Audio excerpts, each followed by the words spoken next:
Quem é seu cara? Eu odeio realmente este cara. Meu melhor amigo mudou-se para outro estado. Conheceu um cara e rapidamente ficou noivo. Ela o trouxe para nos encontrar e ele me disse o quanto ele ganhou nos primeiros 10 minutos. Perguntou o que eu ganhei. Zombou da quantia. Disse que ele nunca viveria no meu apet, porque não tínhamos um elevador. Disse que ele nunca seria pego morto dirigindo um carro como o meu. Também disse que ele compra carros novos a cada 2 anos. Falou sobre meu amigo constantemente. Eu lhe faria uma pergunta e ele responderia por ela. Ele reclamava da quantidade de dinheiro que ela ganhava e zombava do trabalho dela. Ela é uma assistente social que trabalha com meninas menores de idade que têm distúrbios alimentares. Ela estilizava seu bigode para fazer aquela coisa pretensiosa de encaracolar com cera. Que se lixe esse cara. Trabalhou como recepcionista em uma oftalmologista loja de óculos por um pouco. Havia um cara a quem eu precisava ligar, confirmar consulta de exame, pergunta sobre a encomenda. Seus óculos estão prontos. Seus óculos estavam prontos há uma semana e ele ainda não os pegou, etc. Este cara nunca atendeu seu telefone. E sua mensagem de correio de voz foi 2 minutos dele agindo como se não pudesse ouvi-lo. Alô? Alô? Não consigo ouvi-lo, etc. E então ele disse apenas me mande uma mensagem de texto e então você ouve o bip para a máquina de correio de voz começar a gravar. A primeira vez que caí nessa porque ele fez um trabalho genuinamente convincente. De todas as outras vezes eu tinha que ficar sentado durante todo esse tempo para poder realmente deixar uma mensagem. Aposto que este idiota achava-se muito esperto e nem sequer considerava que alguém além de seus amigos ligasse. Não. Eu não posso apenas mandar uma mensagem do telefone fixo do centro de visão. Espero que este cara receba uma pista antes de se candidatar a empregos com isto ou algo assim. O tio do meu irmão. Eu me recuso a reivindicá-lo. Ele é um alcoólatra e um viciado em drogas que fez meus avós passarem por um inferno. Algumas das joias que ele disse no rosto de sua mãe. Por que você não me dá minha herança agora? Porque eu gostaria de arruinar minha véspera de Natal passando com você? Então, quando ela morreu, foi o avô, jurou que colocaria a família em primeiro lugar. Ela então procedeu para tratar meu avô como lixo. E como o avô morava comigo, eu vi em primeira mão. Ela dizia que vinha no domingo. Então o vovô estava de madrugada pronto para ir. E estava sentado olhando pela janela como um garoto que se divorciou dos pais e está esperando seu pai aparecer para o fim de semana. Ela ficaria sentado ali o dia todo. E depois ficaria com o coração partido quando o rapaz não aparecesse e nunca ligasse. Ouvir meu avô chorar porque ele estava tão chateado me fez ver vermelho. Depois que o avô morreu, foi tudo boa por me all over again. Como ambos os meus avós já tinham ido embora, rasguei-o e lhe disse exatamente o que pensava dele. Isso foi há 13 anos. E ainda não era o suficiente para mim. Recentemente ele disse a seu agente de liberdade condicional que morava comigo e deu a seu pai meu endereço. O pai então veio até mim procurando por ele. Foi uma conversa divertida. Ele é um patético, sem valor, um desperdício de oxigênio. E eu espero que ele morra frio, sozinho e dolorosamente devagar. Estes são apenas alguns exemplos, mas não arranhe nem mesmo a superfície da porcaria que ele é. Por isso, já toquei em bandas em muitas áreas e em muitos palcos diferentes. Isto cobre mais um tipo de rapaz. É o cara que está em uma banda local que é popular e agora pensa que, por comprar vistas no YouTube, eles são a próxima grande coisa e vão trazer a cena de volta e olhar para baixo em todas as outras bandas. Mas a banda deles não é tão boa quanto eles pensam que é. Do tipo que tem mais comércio do que canções e a música é apenas um pouco, né? Todas as bandas estão fazendo a mesma coisa. Apoiem e levem as bandas locais. Trabalhem em rede e celebrem quando se dão bem. Não é tão difícil não ser um idiota egoísta completo. Aquele gajo. Meu ex-melhor amigo e ex-apaixonado. Ele foi na verdade o amigo de meu pai primeiro, embora o cara fosse uns 20 anos mais novo que meu pai. E apenas 3 anos mais velho que eu. Quando o conheci, eu achava um cara legal e tínhamos muito em comum. Mas o problema é que ele adorava beber. Como muito, eu vi polir 2/3 de uma caixa de cerveja em várias ocasiões. Enquanto isso, quase nunca bebo. E se bebo, é apenas uma bebida. Mas, a parte isso, ainda consegui desenvolver uma paixoneta por ele. Ele era um cara atraente na época. Depois de conhecê-lo por um ano, decidi atirar e confessar-me a ele. Nunca o tinha feito antes. E não o fiz desde então. No início, ele era completamente amigo de mim.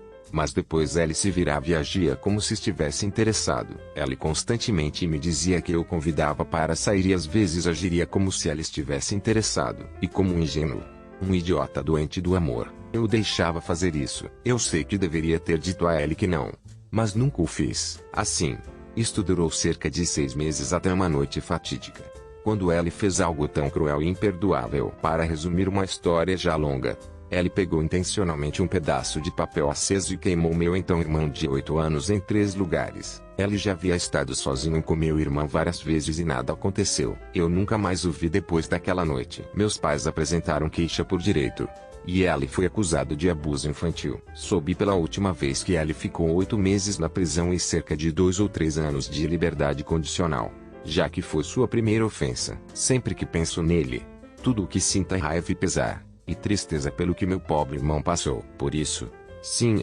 foda-se esse cara.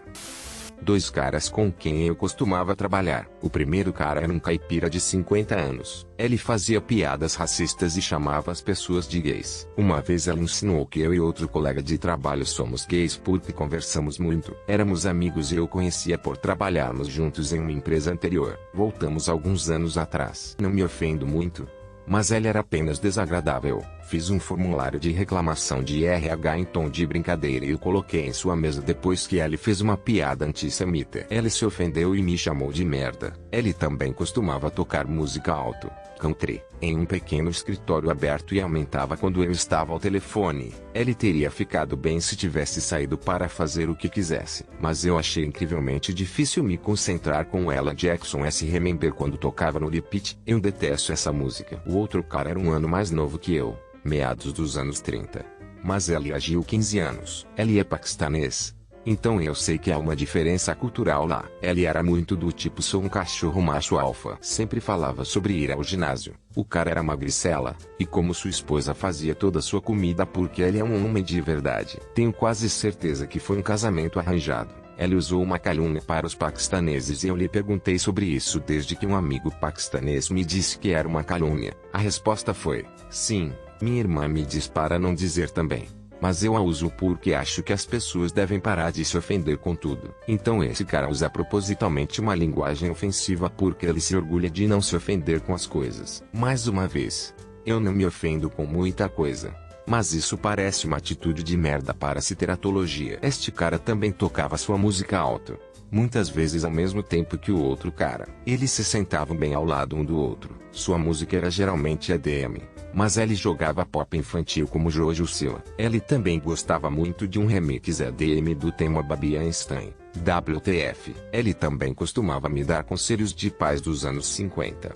Apesar de ele não ter filhos, ele também me dizia que achava horrível que eu deixasse minha esposa trabalhar. Outros colegas de trabalho sempre comentavam como eles sempre se esquecem de que temos a mesma idade porque ele age como uma criança. Na festa de feriado da empresa, sua esposa passou a noite dizendo à minha esposa como ela deveria estar em casa com nossos filhos durante o dia. No ano seguinte, ela passou a festa inteira reclamando para minha esposa que criar seu novo filho era tão difícil. O trabalho estava bem, mas eu odiava absolutamente trabalhar ao lado daqueles 2 caras. E a empresa tinha apenas 12 pessoas. Nunca recebi um aumento lá porque meu chefe sempre reclamava que eu era muito caro e precisava fazer mais trabalho. Ela até ameaçou cortar meu salário, mas ela nunca me daria mais trabalho para fazer. Tomei isso como não queremos lhe pagar tanto e estamos procurando uma justificativa para lhe pagar menos. Era o prego no caixão e eu saí. Disse aos proprietários que não aguentava mais trabalhar com aqueles caras. O mais velho era o melhor amigo de um dos proprietários. Então eu sabia que era terra de orelhas mortas. Disseram-me, vamos. Você sabe que isto é uma espécie de clube de meninos, mas também quero me sentir como uma empresa profissional e não quero trabalhar com música de merda todos os dias.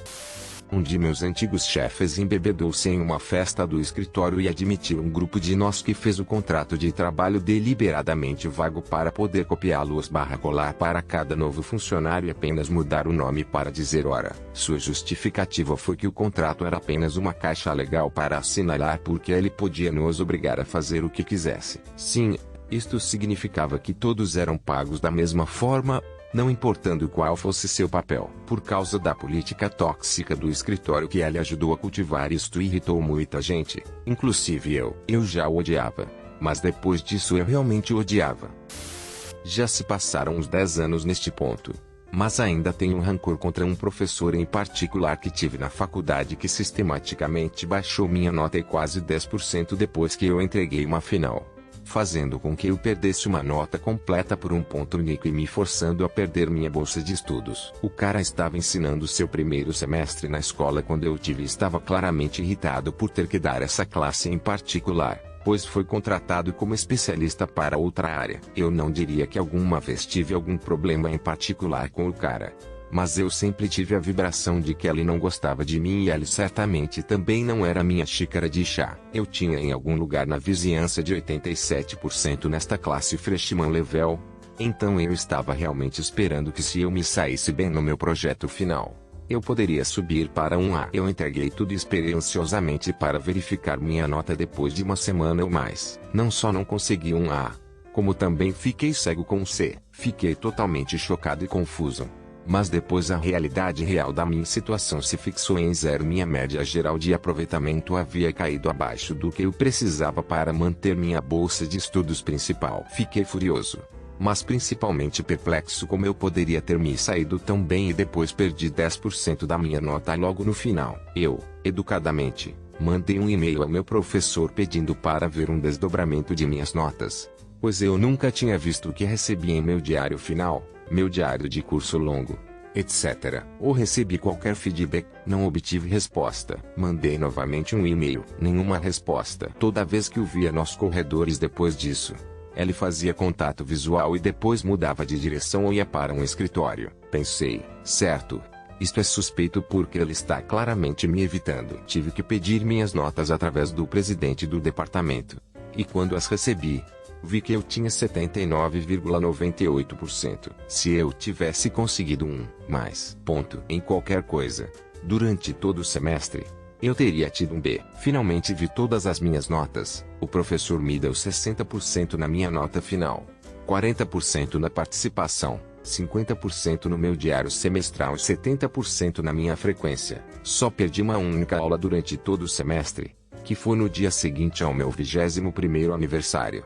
Nenhum feedback ou explicação, apenas o abate direto das minhas notas. Eu tentei recorrer, mas é claro que é difícil provar objetivamente, sem sombra de dúvida, que seu professor passou e deliberadamente sabotou sistematicamente sua nota para que você descesse o suficiente para receber a nota que mesmorava, especialmente quando se trata de um curso de arte. E não há respostas objetivamente corretas. Foi basicamente a palavra do professor contra a minha. Então eu perdi aquele apelo, mais uma vez, nunca ouvindo nenhum feedback ou explicação para o porquê de eu ter sido tão duramente criticado. Aparentemente, havia até mesmo um punhado de alunos que não eram da área de arte que tinham A e B. O professor, o departamento e o reitor não me davam nenhum ponto único para manter minha bolsa de estudos. Mas no semestre seguinte eu recebi um 4,0. Recuperei uma bolsa equivalente mais tarde. Acabei me formando com honras. Recebi uma recomendação do presidente do departamento e tenho tido um emprego bem remunerado na minha área desde então, 10 anos. Por isso, sinto que isso confirma minha afirmação de que eu não era preguiçoso ou inadequado ou qualquer outra razão pela qual eu poderia ter tirado minha nota. E que este foi realmente um trabalho de sucesso por parte de um professor malvado. Quero dizer, que tipo de pessoa não teria apenas um aluno quando todo o poder está em suas mãos e as métricas de classificação são todas altamente subjetivas? É preciso ser muito insensível para dizer uau. Ele quase teve um A antes disso e agora está a um ponto de conseguir um B. Ah, isso é uma droga. Eu era um estudante universitário falido de 21 anos. Estas coisas têm enormes consequências. Ele tentando me colar assim, poderia ter feito com que eu não frequentasse mais a escola. Obviamente, eu paguei meus empréstimos para sempre, mas toda vez que eu queria ter mais dinheiro para alguma coisa, não posso deixar de me sentir amargo com os milhares e milhares de dólares extras que paguei pela escola e que não deveria ter. Atologia.